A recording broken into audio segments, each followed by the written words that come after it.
Hi, my name is Grace Kemp from www.scriptureseries.com, and I'm going to talk to you briefly today about the book of Lamentations. Now, I know that sounds boring and depressing, even by its name, but the question is, will the real author of Lamentations please stand up? And I'll tell you, it is not Jeremiah. I have 7 books in my library devoted to the book of Lamentations, all of which claim that Jeremiah was the author. I'm here to tell you he was not. And I can prove it, but you'll have to stay tuned to find out. It's going to take me probably 3 segments to give you some of those clues. Zedekiah, who wrote Lamentations, was the last king of Israel, last king of Judah, rather. He was a wicked king, along with his brothers, from a godly father, Josiah. At that time, Jerusalem was under the authority of Babylon, paid taxes to Babylon, and Nebuchadnezzar, king of Babylon, set Zedekiah to rule over Jerusalem under his authority. He made Zedekiah enter into a covenant agreement that he would not fight Babylon, that he wouldn't go for help to Egypt or any other country to fight Babylon, but that he'd be submissive to the king of Babylon. And Nebuchadnezzar said, if you do that, you'll be fine. I won't war against you, but you must be subservient. Zedekiah promised that he would do that.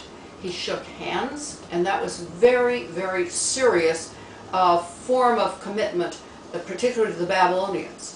He also swore an oath in the name of the God of Israel. Now, Nebuchadnezzar knew of the God of Israel and highly regarded the God of Israel. And Babylon was very much a law-keeping country, probably obedient to the Hammurabi's law code. But in any case, they revered the law. So Zedekiah, king of Israel, shook hands and swore an oath. That was a solemn commitment.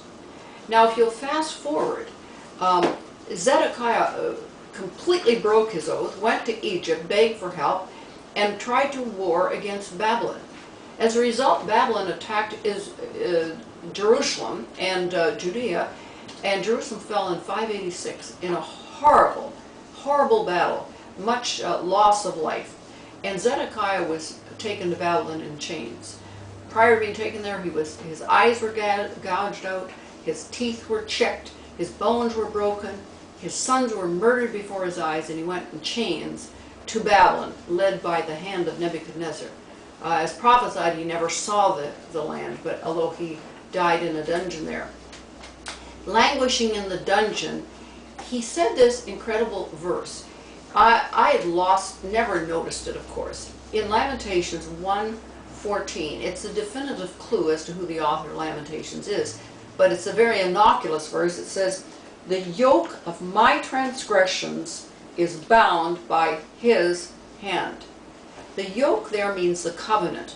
The covenant of my transgression is bound by his hand. That would be Nebuchadnezzar's hand.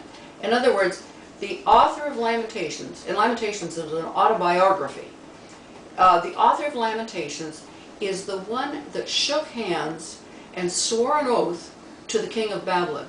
Because he claims that in that verse, the yoke of my transgressions is bound by his hands. Did any other king of Judah swear an oath to Nebuchadnezzar? Not one. None of his brothers, Jehoiakim, Jehoiachin, Jehoahaz, that was about it, or even his father Josiah, none of them had sworn an oath to Nebuchadnezzar. Only Zedekiah. This narrows the gap. It's like finding the DNA at a murder scene. You can have cumulative evidence, but you cannot definitively identify the killer until you find the DNA, and that belongs to that killer exclusively. Ditto, this verse only can apply to Zedekiah, and certainly not to Jeremiah. As we proceed to part 2, stay tuned, because there's so many amazing clues that prove it was Zedekiah beyond any reasonable doubt, and that could never have been Jeremiah. So come back for part 2.